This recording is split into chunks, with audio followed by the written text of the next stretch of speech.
मुझे सती होने की आज्ञा दो। श्री सद्गुरु, मुझे सती होने की आज्ञा दो। सती रमेश देवी का प्रसंग। प्रसंग हरदोई यूपी जिले के इकनौरा नामक गांव का है। वहां एक रमेश देवी नाम की एक सच्ची सती साध्वी नारी रहती थी। 13 वर्ष की अवस्था में कसरामा के पंडित बंशीधर जी से उनका विवाह संस्कार संपन्न हुआ था। 13 वर्ष की उम्र में। पर गौने के एक सप्ताह पूर्व ही वे बड़े जोरों से बीमार पड़ गए। समाचार सुनकर पिता की आज्ञा से रमेश देवी ससुराल चली। वे रास्ते ही में थी कि पति का प्राणांत हो गया। यह संवाद पाते ही रमेश देवी की विचित्र दशा हो गई। पति के अर्थी के मार्ग से रमेश देवी की पालकी चली। रमेश देवी ने अपने माथे से साड़ी उतार ली थे। उनके सिर के लंबे बाल धीरे धीरे उड़ रहे थे। वे साक्षात भगवती की तरह लग रही थी। वे पति की लाश लेकर बोली। वे पति की लाश लेकर बोली, क्या नहीं बोलोगे? क्या नहीं बोलोगे? रमेश देवी कहने लगी। लोगों को रमेश देवी की बात प्रलाप मालूम हुई। वे बलपूर्वक उन्हें घर ले आए।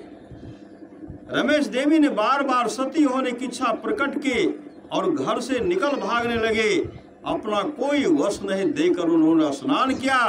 फिर नित्य की भांति तुलसी जी की पूजा आरती करके रामायण का पाठ करने बैठ गए। पाठ समाप्त होते ही फिर उन्होंने सती होने का विचार प्रकट किया। जलते दीपक पर उन्होंने अपनी उंगली रख दी। उंगली जलने लगी, आधी जल गई। रमेश देवी ने कहा कि मुझे सती होने की आज्ञा नहीं देने पर यह मकान जलकर भस्म हो जाएगा। लाचार होकर लोगों ने उन्हें सती होने की आज्ञा दे दी। तब उन्होंने दीवार में रगड़ कर अपनी उंगली बुझा दी। देवी ने कहा, यह चिन्ह मेरी माता को दिखा देना। यह चिन्ह मेरी माता को दिखा देना। एक मुट्ठी कोस और अपनी प्रिय रामायण तथा आरती हाथ में लेकर देवी चल पड़ी।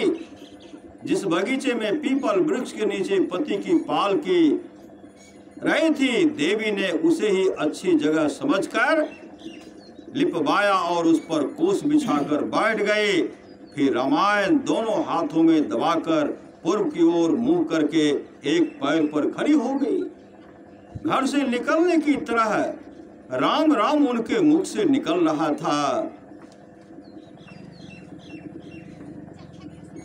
फिर उन्होंने दक्षिण की तरफ मुंह किया और आसन लगाकर बैठ गए। उनका जप चल रहा था। फिर उनके शरीर से अग्नि की ज्वालाएं निकलने लगी। उनका शरीर नीचे से जलने लगा। जितना शरीर जलता था उतने ही सारे जलते थे।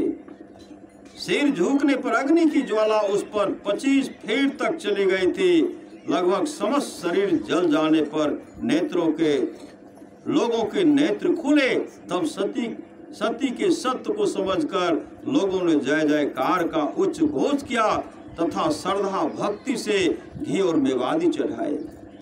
इस प्रकार बिना अग्नि के शब्द 10 वर्षीय साध्वी बालिका ने अपने पति के पद का अनुसरण करने के लिए अपने भौतिक कलेवर को भस्म कर दिया। उसका यश चारों ओर छा गया। वहां एक समाधि बना दी गई। श्री सद्गुरु महाराज की जय।